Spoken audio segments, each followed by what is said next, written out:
দখলদার ইসরায়েলি বাহিনী এবং ফিলিস্তিন পুরোদমে যুদ্ধ চলছে, যার জেরে পৃথিবী এখন তৃতীয় বিশ্বযুদ্ধের দ্বারপ্রান্তে। জানিয়ে দেব হাতে থাকা সর্বশেষ আপডেট আন্তর্জাতিক সংবাদ। প্রথমেই সংবাদ শিরোনাম। নেতানিয়াহুর বিরুদ্ধে বিক্ষোভে 1.5 লাখ ইসরায়েলি। এরপর জানিয়ে দিব রাফাতে ইসরায়েলি সেনা নিহত। এদিকে পুতিন ও কিমের চুক্তির পর দক্ষিণ কোরিয়ায় মার্কিন রণতরী। এরপর জানিয়ে দিব যুক্তরাষ্ট্রের বিমানবাহী রণতরী সহ 2 জাহাজে হামলার দাবি হুথিদের।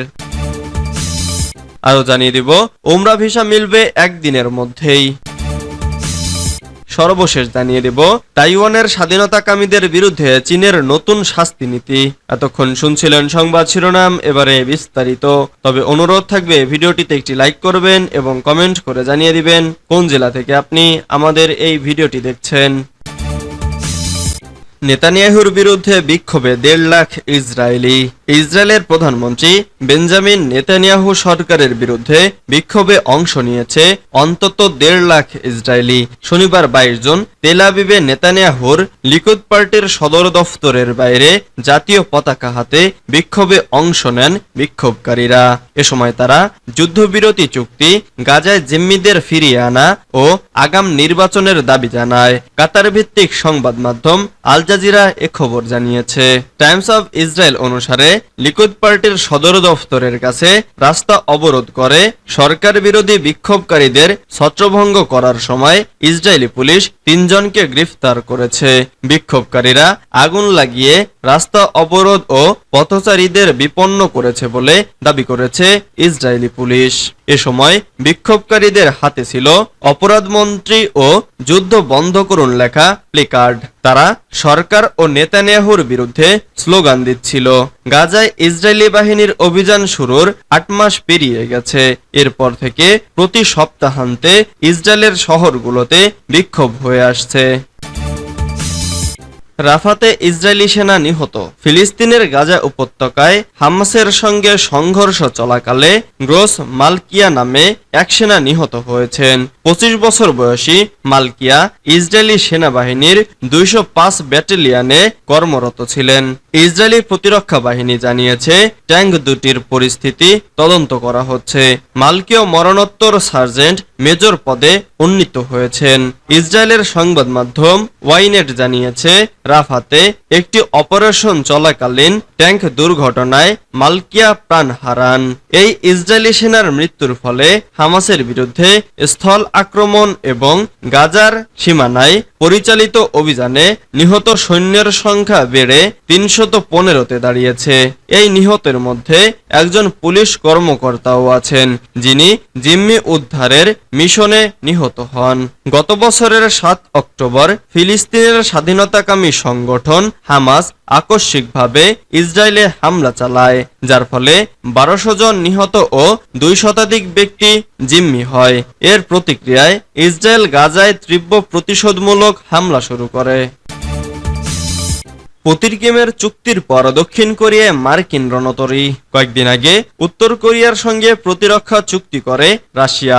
এরপর শনিবার দক্ষিণ কোরিয়ায় পৌঁছেছে যুক্তরাষ্ট্রের পারমাণবিক শক্তিধর যুদ্ধবিমানবাহী রণতরী থিওডর রুজভেল্ট। দক্ষিণ কোরিয়ার নৌবাহিনী এক বিবৃতিতে জানিয়েছে বুসান নৌঘাটিতে রণতরীটি আগমনের মাধ্যমে যুক্তরাষ্ট্র ও দক্ষিণ কোরিয়া যৌথ প্রতিরক্ষা ব্যবস্থা আরও শক্তিশালী হয়েছে।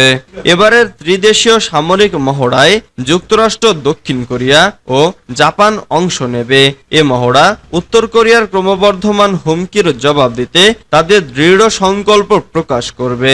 গত বছরের আগস্টে এই 3 দেশের নেতারা প্রতি বছর সামরিক প্রশিক্ষণ মহড়া আয়োজনের বিষয়ে একমত হয়েছিল। দক্ষিণ কোরিয়ায় মার্কিন রণতরী আগমনের আগের দিনই রাশিয়ার রাষ্ট্রদূতকে তলব করা হয় মস্কো ও পিয়ংইয়ং এর যৌথ প্রতিরক্ষা চুক্তির প্রতিবাদ জানাতে এ পদক্ষেপ নেয় সিউল। চুক্তির স্বাক্ষর করেন রুশ প্রেসিডেন্ট ভ্লাদিমির পুতিন ও উত্তর কোরিয়ার নেতা কিম জং উন। পুতিন 24 বছরের মধ্যে প্রথমবার উত্তর কোরিয়া সফর করেন।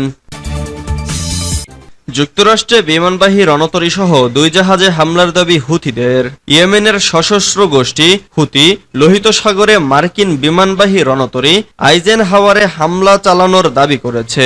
তবে যুক্তরাষ্ট্র এই দাবিকে মিথ্যা বলে উল্লেখ করেছে। 2 মার্কিন কর্মকর্তা রয়টার্সকে এই তথ্য জানিয়েছেন। নাম প্রকাশে অনিচ্ছুক এক কর্মকর্তা বলেন, এটা ঠিক নয়। ইরান সমর্থিত হুতিরা গাজায় ফিলিস্তিনি যোদ্ধাদের প্রতি সংহতি জানিয়ে নভেম্বরে লোহিত সাগরে জলপথে প্রথম ড্রোন ও ক্ষেপণাস্ত্র হামলা চালায়। 70টিরও বেশি হামলায় হুতিরা 2টি জাহাজ ডুবিয়ে দিয়েছে, আরেকটি আটক করেছে। এসব ঘটনায় কমপক্ষে 3 জন নাবিক নিহত হয়েছে। এর আগে হুথি গোষ্ঠী জানিয়েছিল তাদের বাহিনী লোহিত সাগরে আইজেনহাওয়ারে হামলা চালিয়েছে এবং অভিযানটি সফল হয়েছে। তাদের লক্ষ্য অর্জন হয়েছে। তারা আরব সাগরে ট্রান্স ওয়ার্ল্ড নেভিগেটর নামে একটি বাণিজ্যিক জাহাজে হামলা চালানোর দাবি করেছে। তবে কখন হামলা হয়েছে তা জানায়নি তারা। ওমরা ভিসা মিলবে একদিনের মধ্যেই। পবিত্র ওমরা পালনে আগ্রহীদের জন্য ইলেকট্রনিক ভিসা বা ই ভিসা চালু করেছে সৌদি আরব। এতে ভিসা মিলবে একদিনের মধ্যেই। এ ভিসা চালুর ঘোষণা দিয়েছে দেশটির হজ ও ওমরা বিষয়ক মন্ত্রণালয়। ভিসার মেয়াদ 1 মাস থেকে বাড়িয়ে 3 মাস করা হয়েছে। ভিসা পেতে লাগবে না স্বাস্থ্য পরীক্ষা, থাকছে না নারীদের জন্য পুরুষ অভিভাবক থাকার বাধ্যবাধকতাও। খবর আরব নিউজের। হজ ও ওমরা বিষয়ক জানিয়েছে, ওমরা পালনে সৌদি আরব যেতে আগ্রহী ব্যক্তিরা নুসুক অ্যাপ ব্যবহার করে ই ভিসার জন্য আবেদন করতে পারবেন। আরবি বর্ষপঞ্জির প্রথম মাস মুহররমের প্রথম দিনই ওমরা পালনে সৌদি আরব যেতে পারবেন আগ্রহী ব্যক্তিরা। মূলত আগ্রহী মুসল্লিদের ওমরা ভিসার আবেদনের জন্য এই ইলেকট্রনিক পরিষেবা চালু করার ঘোষণা দেয় সৌদি সরকার। এতে আবেদনের 24 ঘন্টার মধ্যে ওমরার জন্য তাইওয়ানের স্বাধীনতাকামীদের বিরুদ্ধে চীনের নতুন শাস্তি নীতি। চীন তাইওয়ানের স্বাধীনতার